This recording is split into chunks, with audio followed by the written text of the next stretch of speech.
Thank you, everyone, for jumping on today for our webinar. As you can see here, this is an introduction to Request Tracker. So if there are some people who know RT fairly well, some of this will be review, but hopefully we also have some people who Request Tracker is new to you, and you just want to get some more background on what it does and what it can do. So this is planned for about an hour, 1 to 2 p.m. Eastern time, so about an hour from now. Q&A is available in Zoom, so you should see that button from your login. I see some people are already taking advantage of that. There are some other folks watching that, so you will get some answers live while I'm talking, so feel free to use that feature.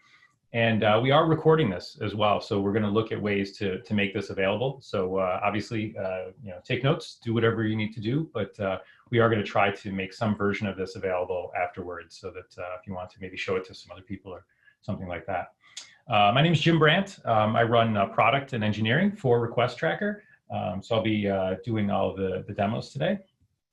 And before we get started, I just want to talk a little bit about what you're going to see. So it'll be a little bit different. We decided we're going to do all of the demos today in our new version of RT, which is RT5. Now that is not out yet, so this is sort of a pre-release version that I'll be working on.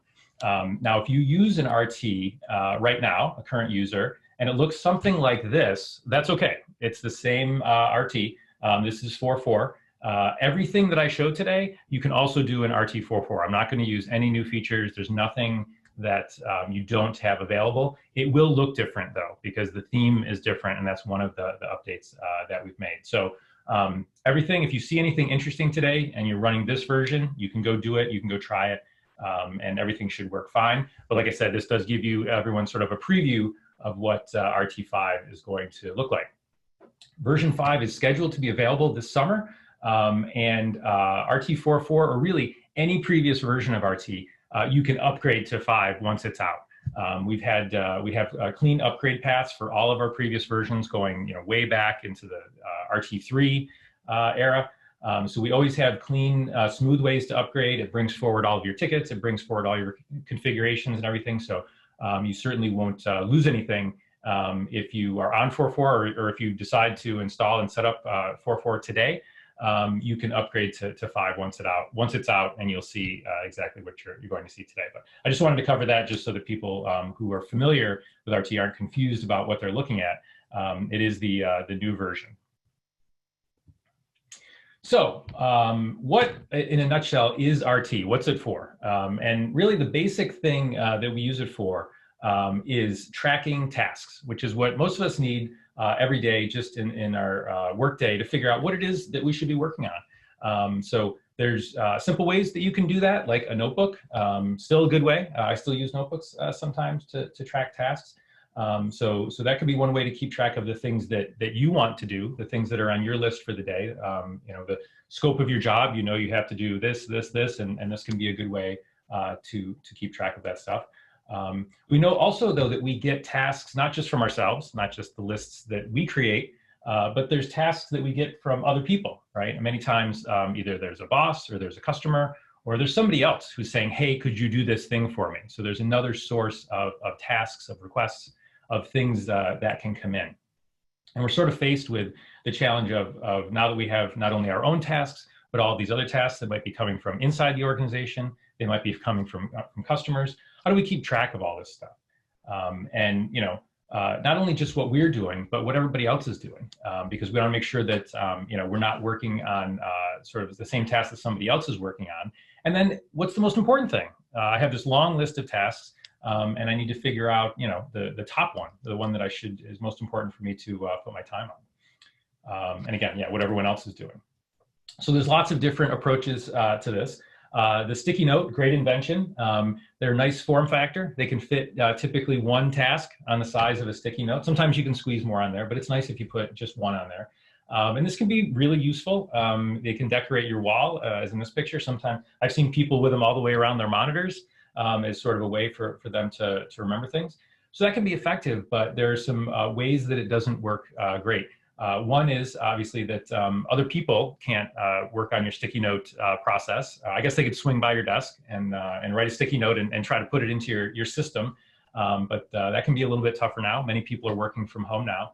And even for your own sticky notes, maybe they're on your monitor at work now, and you wish you had access to them. So this has some limitations, the sticky note process for keeping track of tasks.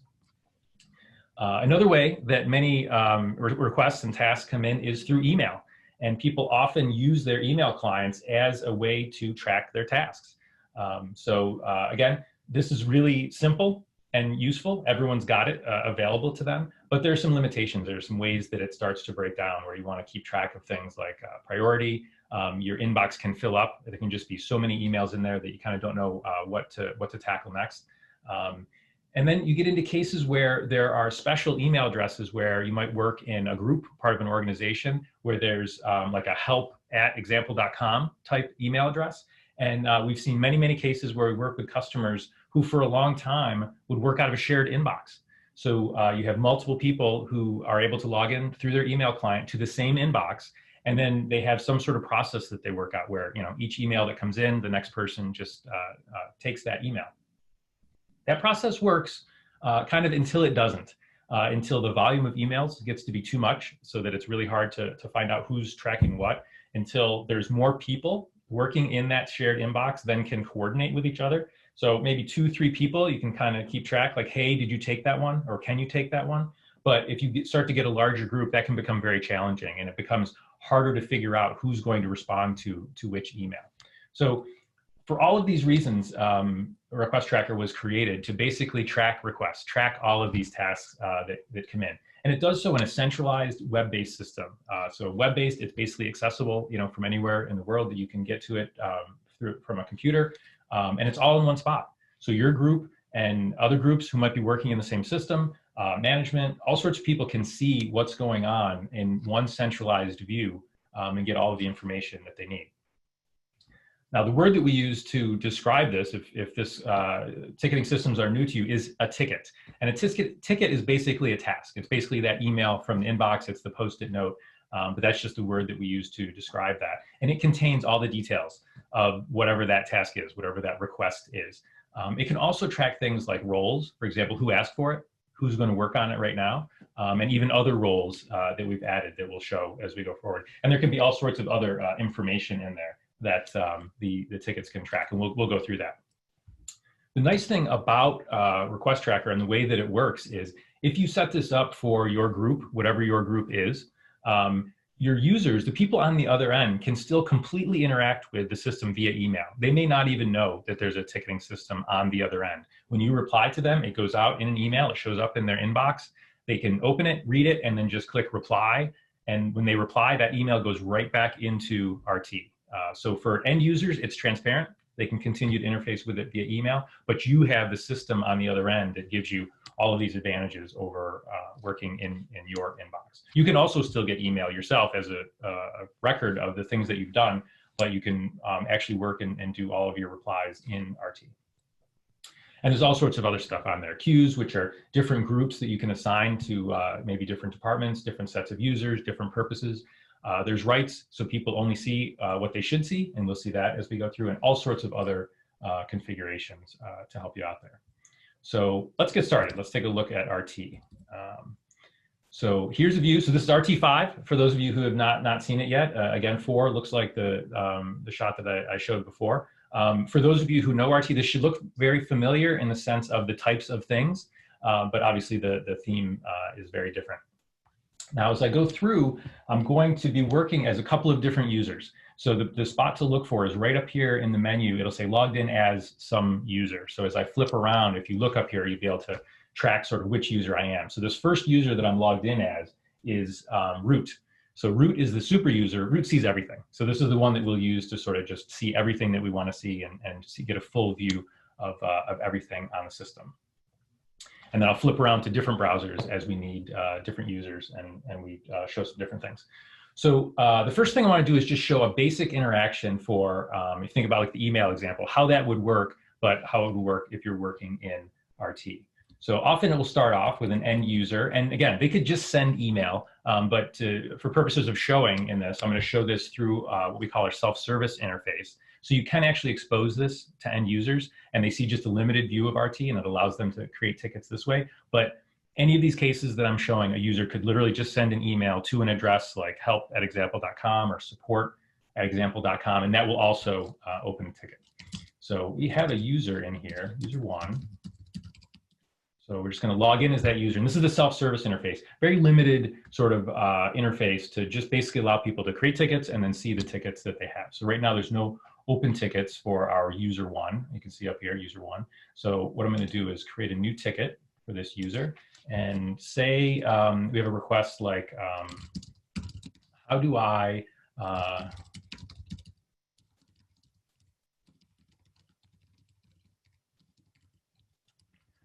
say for home. Say this person wants to get a new headset and they forget what the process is to request this. So they can put that in. If they had screenshots or some other information, they could attach that as an attachment just like you would in an email. And then I can go ahead down here and just create the ticket. So now that this end user now has this sort of limited view, they can see that their ticket was created. They can see that their message is down here. And now the request is in, and now they kind of wait for someone to respond to that. So now on the other end, the person that's going to see that is going to be someone who's on the staff, like someone who's actually working in RT and whose job it is to respond to these tickets. So let's log in over here as a staff user. So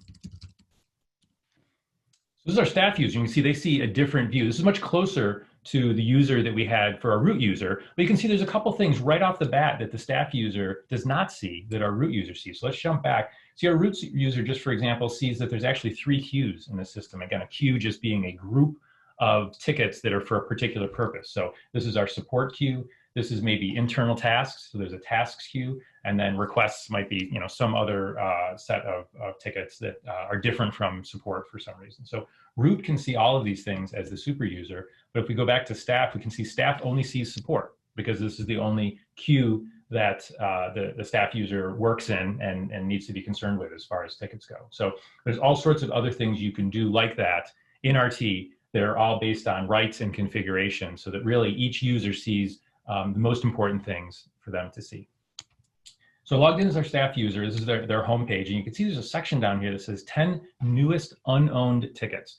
So in a scenario where you might have requests coming in from whoever, again, could be other people in your company, could be outside customers, whoever it is, down here you're going to see these unowned tickets, meaning no one has taken them yet. And here we have the one I just created for user one, and it just popped up at the top of this list down here.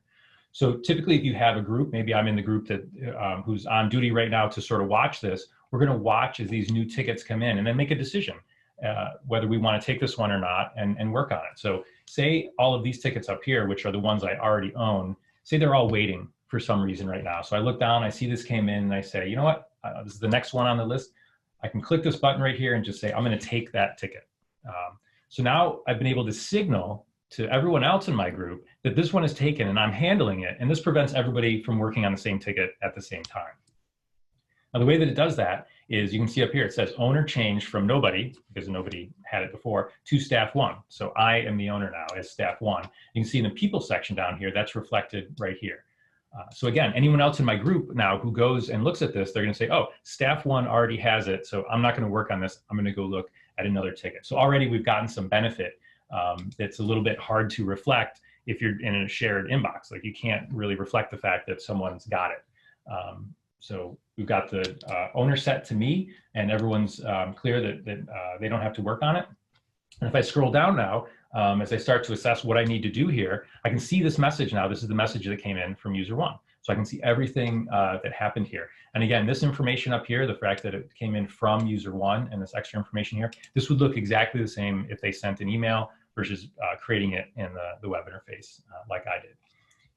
So you can see in this section, all of the history, everything that happens related to this ticket will be recorded by RT, and it will be shown down here so that you can see what's going on. So one of the things you can see is just after creating this ticket, there's already says that there's been outgoing email recorded. So if we take a look at that, we can actually see the content of the email that went out. And what we can see is, look right here, an auto reply went out. So RT automatically replied to user one when they sent in that initial email and sent this message out to them. So they got an email already that said, hey, we got your request, we're working on it, and we'll get back to you soon. So you can see the text there of the actual email that went out. And this touches on the email system that's built into RT. All of this content is controlled by templates that you can edit. So you can make this message look exactly the way you want to. So you can change all of the text in this message, include whatever information that you want, whatever is useful. Sometimes we see people include things like links to FAQs. Maybe somebody, while they're waiting for you to respond, maybe they go and solve their own problem. There's all sorts of different things that people do. Some people just turn the auto reply off because they have a tight response period, and they're expected to respond very quickly, so they don't need the auto reply. So all of that is configurable, and you can decide how you want that to work. So if we go back to the ticket, we can see that happened. There's another email here too. So if we look at this one, this email, if we look right here, it went to staff 1 and staff 2. So right now, this RT is set up to actually send email out to the staff users when a request comes in from an end user. And this, again, is something that you can decide based on configuration. In some groups, it's too much email. They know that they're going to be using RT through the web interface and not email, so they would turn this off. Other groups like to have the emails come in, and then people, if they might be away from their browser, they can go check their email and they'll see immediately, oh, a new request came in, and they can go and look at it because the content of that request, you can see right down here, will be included.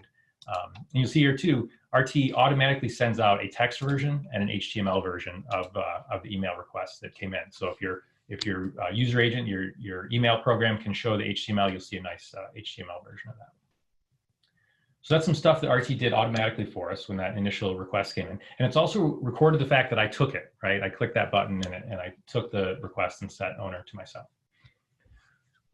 So next step, as I start to think about how to answer this question for this user, is going to touch on workflows and how you can build workflow right into RT. And that it's it's all completely configurable, and you can set it to match exactly how you want people to kind of work through your request based on each queue, because different queues can have different workflows. So for our support queue that we have here, the initial status that the ticket starts off in is new. So it's a new ticket, nothing's been done on it. So the first thing that I might want to do, if I go up in this actions menu, it shows me all the things that I can do right now in this ticket based on this queue and the way things are configured. So let's say our process is, my first thing is to open it, just to say that I'm actively working on this, as opposed to it being in a new status, which suggests that no one has looked at it yet. And one thing that we get from clicking that is that the status has now changed to open. And again, that's sort of a message to everyone else who might be looking at this, and any reports that are being run that, hey, this ticket's open, someone's actively working on it. So people may run reports based on status to say, show me all the new tickets, show me all the open tickets. So this allows that to be updated so that people know, hey, I'm actually working on this. The other thing that it does is it sets one of these dates down here. So you can see there's several dates listed over here on this ticket. Created was automatically set for us when the ticket was created. RT took care of that. RT also just took care of the started date. So that started date means that's when I got going. If you look, you can see that there's a time difference. So it came in about 7 minutes ago, and then when I clicked open it, that was just now. So now you have a time from when the ticket was created. So the end user first sent in the email or created the ticket, and then when someone started working on it. And you already have sort of a useful time period that you can look at and watch and see if that gets really big. Maybe you need to hire a new person to help out with support because it's taking people a while to get to requests or something. So useful information that you can get right off the dates that are just automatically set for you by RT. You can see there's another date down here too, just updated. Updated happens whenever something happens on the ticket, that date will get updated. And that's useful to find tickets that may have gone kind of dormant. After you have an RT for a while, you can have tickets that maybe haven't been touched for a week or 2 weeks. And you can just run a report to say, hey, show me all of those tickets, and maybe you can then try to figure out why those tickets haven't been worked on. Maybe someone's blocked for some reason. So another useful date that automatically gets set. So at staff 1, thinking about how to respond to this, I'm looking at this and maybe I'm not actually sure for this request process. Maybe the request process has been changed recently. So I need to get a little bit of help on this one. So For this RT, I've actually set up a custom action available here. So RT comes with a default workflow that's basically the simplest thing that could be a useful workflow, which is new, open, and resolved. Those are the statuses. So in this particular setup, I've actually added a new status to that, which allows somebody on the support team to actually ask for help within the team. So I can go to this action right here. It says request team help. I can click on that, and it takes me to this update page. And you can see it automatically is going to change the status for me to the team help status, so that it shows that instead of being open, I'm actually asking for help and I want someone to be able to jump in. The other thing that I get in this page here, this update page, is this box, and it looks just like an email box, and I can type in here. And if you look at this update type, it says comment. So this is a key feature that RT has, that there's two different modes that you can update tickets and record a message. One is comment and one is reply. So for comments, comments are only going to be sent out and be visible to members of the team. And this allows you to have a conversation, say, within your support team, within your department, just with other people who work on the system with you, that don't go out to the end user. So there's kind of two threads of conversation you can have here. So in this case, I want to ask for help from somebody else within the team. The end user doesn't need to see that request. It'll just go internally. So I can type in here.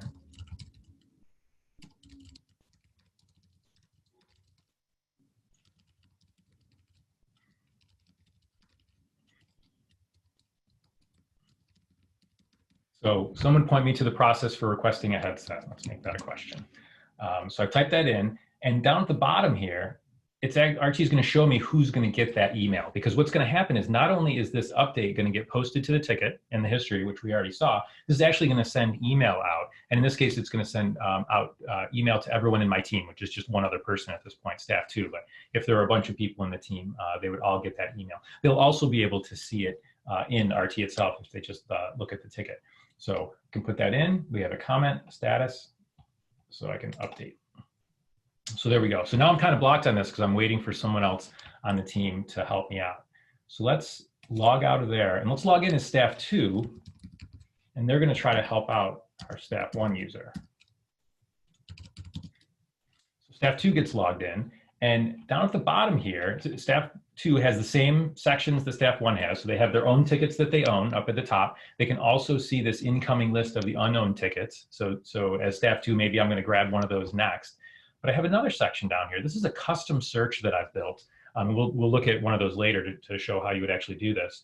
And I've saved it, and then I've set it on the homepage for all the people in this support group so that they all can see if there's any team help tickets. So this makes it very easy for the team to look for any tickets that are in status team help, which means that, you know, somebody needs some assistance, and everybody in the team can kind of easily see those and take a look, and maybe if they know the answer, they can help out. So as staff 2, I see this pop up. I can go then and just click on a ticket and take a look at it. I can read the question, and we can see here, here's the original request. I can see that, what was asked for, and then I can see what staff 2 said, like, hey, you know, this is the thing that I'm looking for. So say I'm familiar with this update to our process, so I know where this answer is. So what I can do now is go up, and again to actions. And what I want to do is comment, again, not go out to the end user, and say,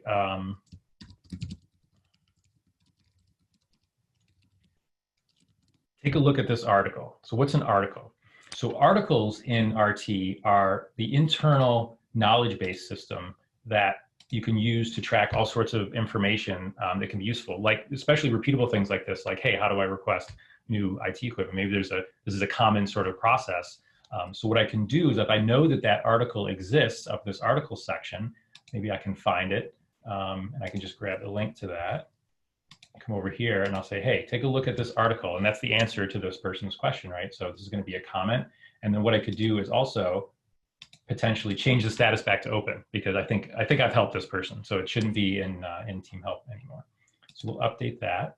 If we look down at the bottom, we'll see now it says staff 2 comments. Here's the comment. And again, staff 1 may get an email, or they may just go look at the ticket later. They'll see that it popped back to open. And then down here, it recorded the fact that I also changed the status. So let's jump back real quick to staff 1. So we'll log out.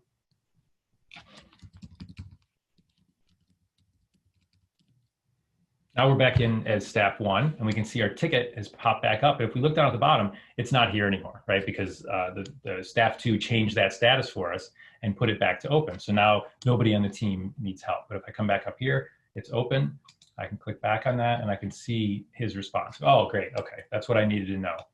So now I can go back to the ticket and we can finally go back to reply. And this is what's going to go to the end user. Ultimately, this is what I want to do is give the end user some help on this particular issue. So I can go in and you can see that the background has changed. Just as a reminder, the previous background was yellow, and that's for the internal comments, but you can see this one is reply to requesters.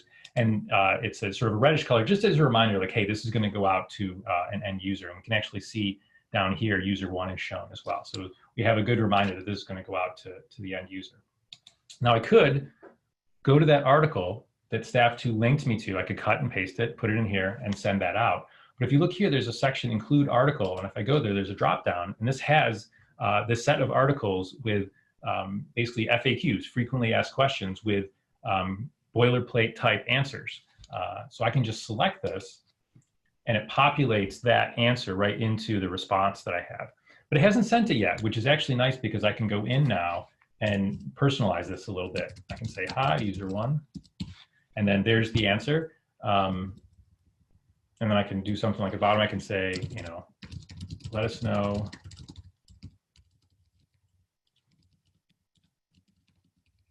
if you need any more help. So I get a chance to kind of see exactly what's going to go out, and I can personalize it a little bit before I actually send the reply. So I can update, and there we go, correspondence added. This went out, and then if we go back over to our user 1, we take a look at our open tickets. If I click on that, there we go. So there's our reply. So there's my answer, right? So now this user, again, this could be an email. I'm just doing it in the browser to make it easier to see. But this user could now go in and say, thanks, all set. They found the link. Now go back to our staff 1 user up here, staff 1. I go down and look, and once I see that that comes in, then I can go in and finish our workflow, right? Because we're still open here. I can go up to actions, and there's a resolve option here. So what I can say is just resolve. I could put a message in, or I could optionally not. I could actually leave this box blank, and it's just going to set the status to resolve. And there's ways to go in and set things as required as well. So sometimes people have a policy where they say, when you resolve a ticket, we want you to put some kind of a message to indicate, you know, why it was resolved, or, you know, some other detail about the resolution of that ticket. And you can do that as well. But in this case, I'm just going to leave it blank. So update, it's resolved, and we're all set. So that's basically the flow and the process that you would go through just on a typical sort of ticket, working a ticket, as we say, through the process. Now, if you look, just one more quick look at the dates, we can see that closed is now updated because we resolved the ticket. And there's also a last contact. So last contact, other than, is different from updated. It keeps track of the last time you replied to the requester, and that's this role over here. So again, the person that originally requested this is the requester. That's the role that they're in. So RT is able to watch that. And even if you're talking internally, this last contact would not get updated. But once you actually reply to the requester, that's when last contact is going to be updated. And if you have a bunch of back and forth, that can be useful because you can tell if someone hasn't been replied to in a period of time, like a day or two. And you can, again, run reports on that if you want to see that. So one other detail on the ticket while we're here is this section, custom fields, you can see here. So I've shown a whole bunch of called metadata, information about this ticket that's been stored here. And all of it, just the default stuff that RT just gives you right out of the box. But almost everybody has additional information that they would like to store, additional things that they would be useful to know, either for reporting or just for categorizing tickets, things like that. Some people that use RT just have tons of these custom fields. And you can go through and create as many as you want of all different types. In this one, I've just created one simple custom field that's just the request type. So what we might want people to do, I can just click on that, is go in and set the type of request, just so that we can track sort of what kind of problems are people having, what type of support things are we are we dealing with? So in this case, we have access issues, application support. You can set all of the values in this dropdown. So this is all configurable in the administration section. So you can add values to this if it turns out that there's more things that are popping up and whatever it is that you want to appear here. So in this case, we're just going to call this a general question, and I can save that. And now when we look at that, so that value is now stored on this ticket. And again, if you do this across all your tickets, say in the support queue, you can then run some reports to see what types of questions are the most frequently being asked about in the support queue. One other thing that happened while we did that process is this links section automatically has a link now to that article. So when staff 2 sent us back, they just copied and pasted that link and just put it right in the body of the email. But when I used the link, RT automatically actually linked it in this links section. So you can see that's a clickable link. And this links section can be used for any types of links that you want. So you can put links to other tickets. So if you go in and edit the links, we can just go check that out. I can create all sorts of linking relationships with other kinds of tickets. And you can just start typing different letters up here and just find all the tickets and do an autocomplete on that. So links can be other things besides just articles. It can be to other tickets. It can also just be to any URL that you want. So if there's a useful link that you find out on some website, you can just put that in the link section, and then it's available to everyone who comes to this ticket and sees the information there. There's also some extra information that you can put here, more about requesters. Again, useful in this scenario where more of a help desk type scenario where you can see all those tickets that are associated with this particular user. So active tickets, there aren't any because we resolved that, but you can see if I go to inactive tickets, here's all the tickets that this user has opened over time. So if you look at these, they've been asking about this headset a whole bunch of times. So there's additional configuration you can put. So if you want to see more about user 1, like for example, if you have like where their office is located, their phone number, things like that, you can configure it so that that shows up here as well. And that can be convenient for support people to be able to find that information right away on the ticket. Okay, so that is the basic flow for more of a support type scenario, but you might be saying, yeah, but I don't have that scenario. I have the task scenario, which is kind of what we talked about at the beginning. You say, I don't get tasks from end users, like I don't do support. I get tasks from my manager or the project manager of my project. And you can absolutely do that as well in RT. So you can go in and let's jump over to our root user. And so the root user, there's just a button up here, just create ticket. So anybody with rights in RT can go up and just create tickets right from that button easily in RT. And in whatever queues you have access to create in. So you may not have rights to create in every queue. Again, we're the super user, we'll be able to create in every queue, but you can control this based on the configuration. So this can just be any task. Maybe we want to set up a new RT for testing, right? This is not a support request, it's just a task that someone wants to do. So maybe we want to try version 5. So you can see much of this stuff is available. I can set the status. It's going to be new, but I could actually set it to a different status if I wanted to. And if I wanted to, I could actually assign this to a different user. Now this request queue doesn't have any other users right now who can do this. But if I pick a different queue, there would be other users who are allowed to own tickets and I could assign it to them. Or I could just assign it to myself. Maybe this is just a task for me. You can also set fields up here, and this will set those roles. So just like an email will set the requesters, you can set requesters up here. So I could say user, and you can see the autocomplete will pop in, and I can just set user 2 to be the requester on this, and they'll get information in email. So I can just, again, attachments if there was like a screenshot or something like that. And just like that, you can create a ticket. And this is often how people use RT, and it's how we use RT for just task-based ticket creation. And then you can just assign things out by setting owner to whoever it is who should work on this particular task. In that mode, this is where you tend to use the parent and children links. So you can create one parent ticket that might be one bigger task, like maybe build out RT. And then maybe there's child tasks like provision a new server so that you can set it up, set up the new database, work on email configuration. So what you could do is you can set up one parent ticket and then a whole bunch of child tickets that are related to that. And then you could potentially assign those to different people. So there's all sorts of different ways to work with RT. that aren't necessarily just related to help desk or just related to support, but they can just be project management or really any other use case that you have where you have tasks that people want to assign and then want to keep track of somehow. So that's the basic flow of going through and how tickets get created, how people work on tickets, how people take care of them.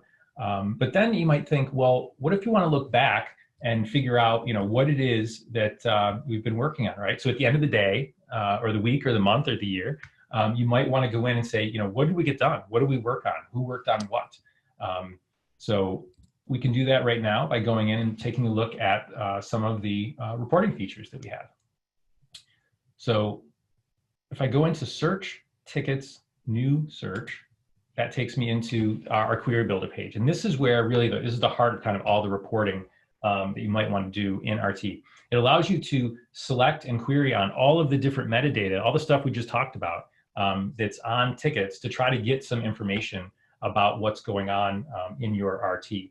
So let's say we want to use that custom field that we set, right? We set that custom field that was the request type. And maybe we just want to know, like over some period of time, say over the past 2 weeks, what types of requests are we getting? What are the things that people are having trouble with? So let's see if we can build that. So the first thing we want to do is start off with, it's the support queue that we're interested in. So I can add that to my query. And you see, as soon as I add that, the request type shows up as a field that I can pick because that custom field is applied to this queue. So not every custom field may be applied to every queue. So you'll see it'll be a context sensitive list based on how that particular queue is configured. So the next thing we want to do is say, let's say we want to do tickets created in, say, the last 2 weeks. So I could come in and specifically pick a date. So I could say after, just pop open the calendar, and I could go back and pick like a date that's within the last 2 weeks. The other thing you can do is relative timeframes, which is kind of neat as well. So I could say, instead of picking an actual date, like saying, last Sunday, I can say created after, and I could say something like 14 days ago, which is 2 weeks ago, right? So we can do that. So I can add that term. And let's take a look. Let's see what we've got for that. So let's go to show results. So we found 36 tickets. So we found some tickets. And this is all of the stuff for that time period that we've looked at that meets just our criteria. So far, our only criteria is just in the support queue, right? And the field we were interested in was that custom field. So let's go down here to this section. And this allows us, this will list all of the things that you can show on that results page. So I can go ahead and pick this custom field to display in the results. Click that arrow. And now if we update that format and search, now you can see we have request type over here. And we see, here we go, we got a bunch of things that actually have the request type filled out, okay? So with those tools at the bottom, you can control exactly how that output looks. You can add columns, you can remove columns, and basically build whatever report it is that you want. You can also go in and do sorting. You can change what's displayed there by sort order. So the default is just by ID, but you could sort it by maybe created date. Say we want to do that. Update and search. Now it's going to be sorted by the created date. So this will be the oldest all the way down to 27 minutes ago. So that's the newest. So the thing we were interested in is, so now we have the set of tickets that we're interested in, but the thing we're interested in really is like, what does this look like in terms of who's doing what? So for this section, you can go to chart, and we can get a chart of the things that we want to see. So by default, this just goes to status, to charting by status. But what we were interested in is custom field, there it is, request type, right? And that's the only one that we have, so that's the only one that shows up. So if we do a group by custom field request type, and we update the chart, now we have a nice chart of where, basically showing us like sort of the biggest issues that people are having. So we have a bunch of tickets that actually don't have it set. So this is something that, information that we might use to go back to our users and say, hey, please fill out this field. We'd really like to know, because it helps us figure out where people are having support. So maybe that's what that tells us. But then we also see the next biggest thing is access issues, right? So maybe with a bunch of people working from home, people are having trouble getting connected for whatever reason. So maybe that makes sense based on some events that have happened, and we can kind of explain it. But there could be other cases where we're not sure that something happened, and it'll show up, and we could say, hey, maybe we should dig into this. Why are so many people having this particular type of issue. We might also look at it and say, we kind of have this bucket, general question, but maybe this bucket starts to get really big, which means everyone's just picking it for everything. So maybe we should break it down and not have this general question bucket. So there's all sorts of things you could do with values like this that you can put on your tickets, get everyone to fill out, and then you can do reporting on it, and it can help you sort of get insights into what's going on and what's happening with your business. Now, what you might want to do then is, I just created this ad hoc. What we might want to do is actually save this, because maybe you want to look at this every so often. And with this 14 days ago, it'll be like a rolling window. So this is just like our 2-week rolling window of where what types of questions are coming in. So what you can do is you can save this. Both you can save the search and you can also save it as a chart. And there's multiple different scopes where you can save this stuff, so that you can save it maybe just for yourself, or you can save it in such a way that other people on the system can see it. And then we'll call this request types, and then we can save it. So now I can come back and pull this up without having to rebuild the search each time. So the other thing I can do is I can take this saved search now that I have it, and I can build something called dashboards. And dashboards in RT are available up in this menu. So I can see, I just click all dashboards. You can see there's actually already one here. So if I go look at, let's just see what that one is, support dashboard. So this is one that I created earlier. This is just tickets by owner. And this allows us to see how many tickets each person owns. So far this looks pretty good. It's almost equal, staff 1 and staff 2. It seems like it's working in terms of how they're taking tickets, and about, the ticket load seems evenly distributed, although there's a lot of tickets owned by nobody. So maybe, we need to get somebody else to help out on support. This is an easy way to create a saved search with a chart and then put it on a dashboard. So since we already have this dashboard, we can see, let's see if we can add the one that we just created. So if I go in and I can see request types, that's the one that we just created. It's now available. I can just add that. And then if I go in and show, now we have, there we go. So now we have both of these. So we can have a quick look at our support system and sort of see what we have based on, this is the owner distribution. So who's grabbing what and how busy is everybody? And now we can see what types of things people are picking as far as the custom fields and things that, how things are getting categorized and what types of questions people are asking. So just a couple of simple ways to set up easy to access dashboards that then, again, you can make it so that these are just for you, or you can expose it to everyone. There's also the other cool things you can do with dashboards, including having them automatically send out emails. You could have schedules, so every morning this could get emailed out, and people could see the results of that once they receive it. So that's a quick look at some of the reporting features that RT has just built in. There's tons that you can do, as you can see from looking at that page. We go back and look at that new search page. Basically all the metadata on tickets. So really what you want to do when you're setting up reporting is think about the reports that you want to have, and then make sure that you either add custom fields or have other fields on your tickets that are being recorded, so that people, you have all the data in there. If the stuff's not recorded on the tickets, it makes it very difficult to report on it. But as long as that information is there, you can always get to it and then and set something up to be able to look at that information.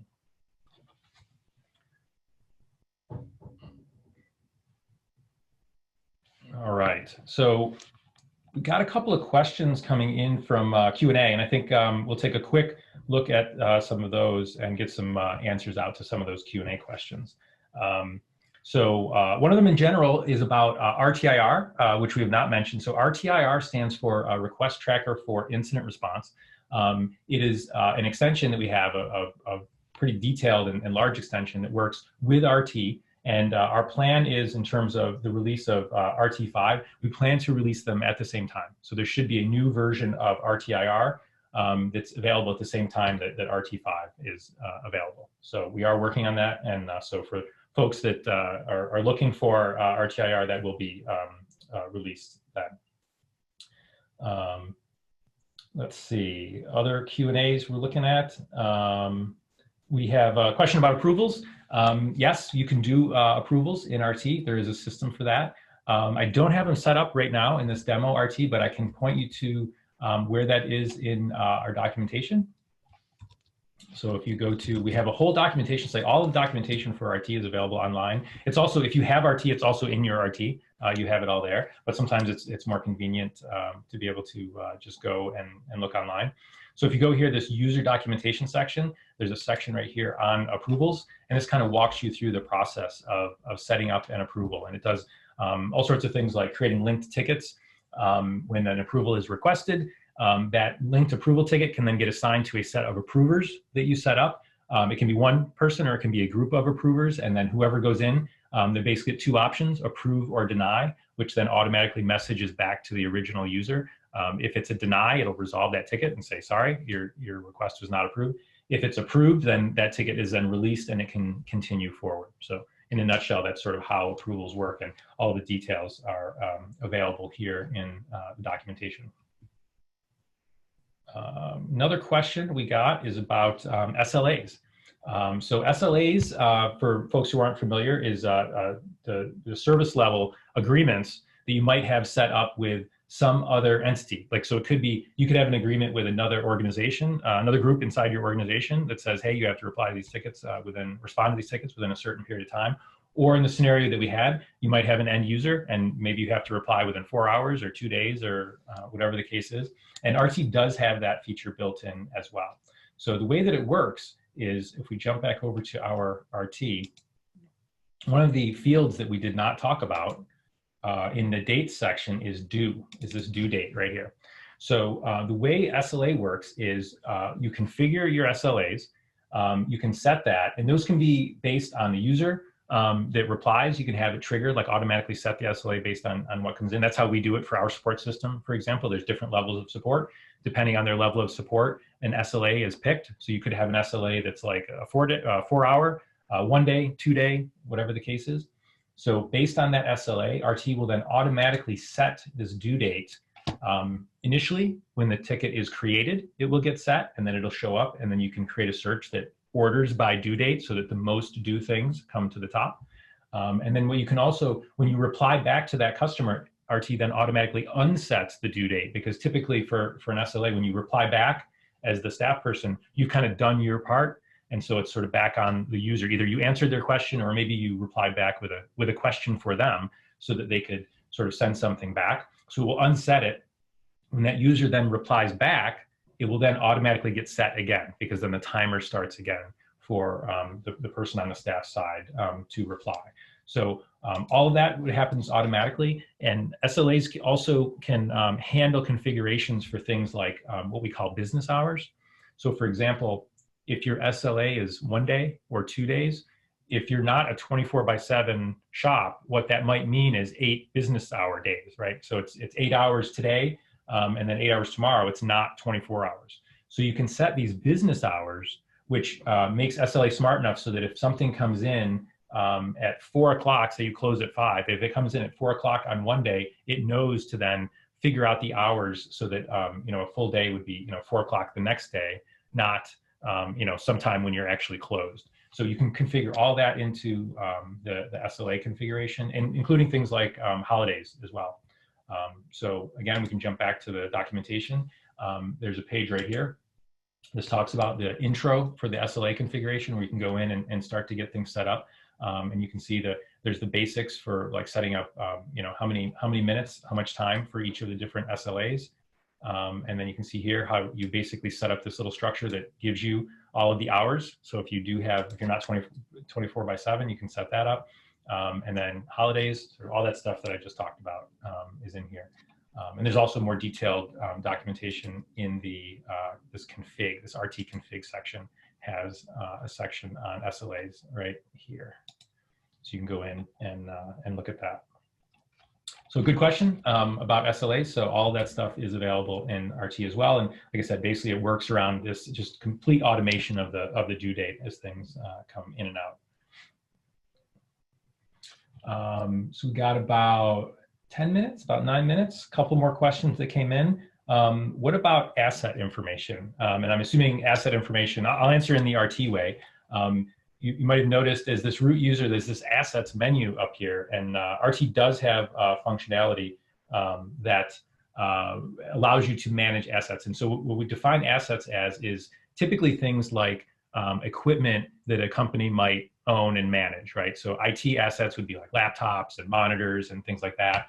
We see many customers track all sorts of other stuff. So not just like IT assets, but really any sort of things that a company may want to keep track of. So RT does have assets built in, and you can keep track of these things.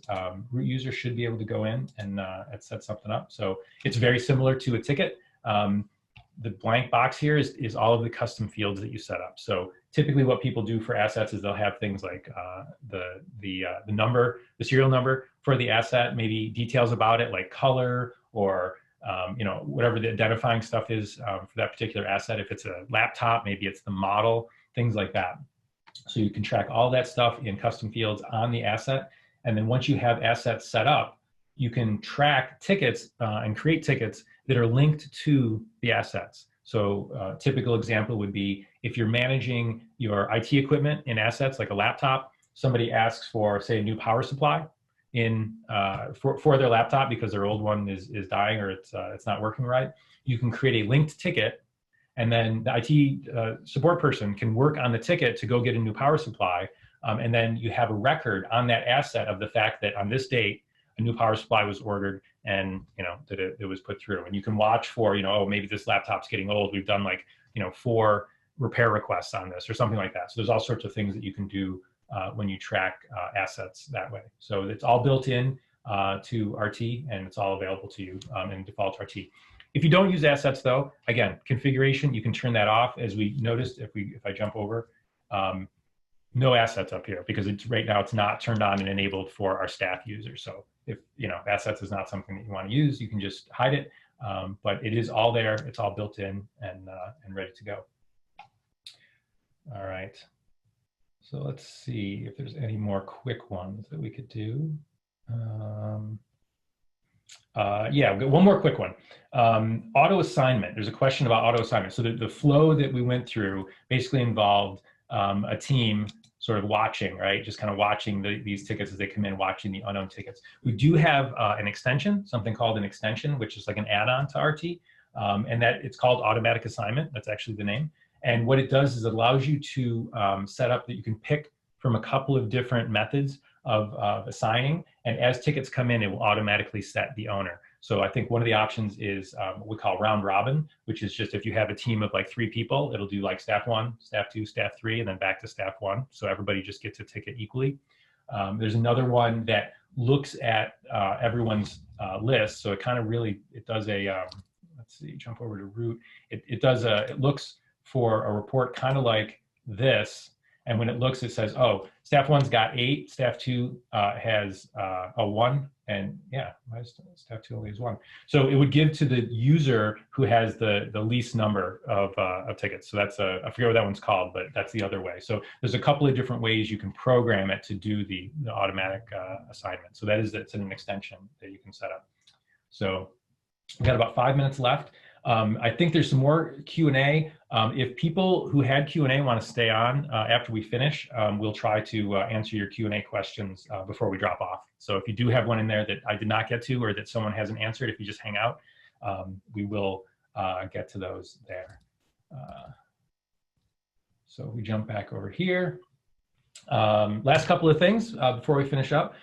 So again, I think some of you might be RT users already, but for those of you who are just interested and are just thinking about it, how do you get it? How do I get RT? So RT is free and open source. So you can download it right from our website. And if you have a server, you can install it on your server and you're good to go. And you can get things set up and just run it right from there. We have lots of options also on what we call our server, meaning we have all kinds of hosting plans as well. So if you don't have servers that you maintain, or maybe you're moving away from that, as many people are, people want cloud hosted services.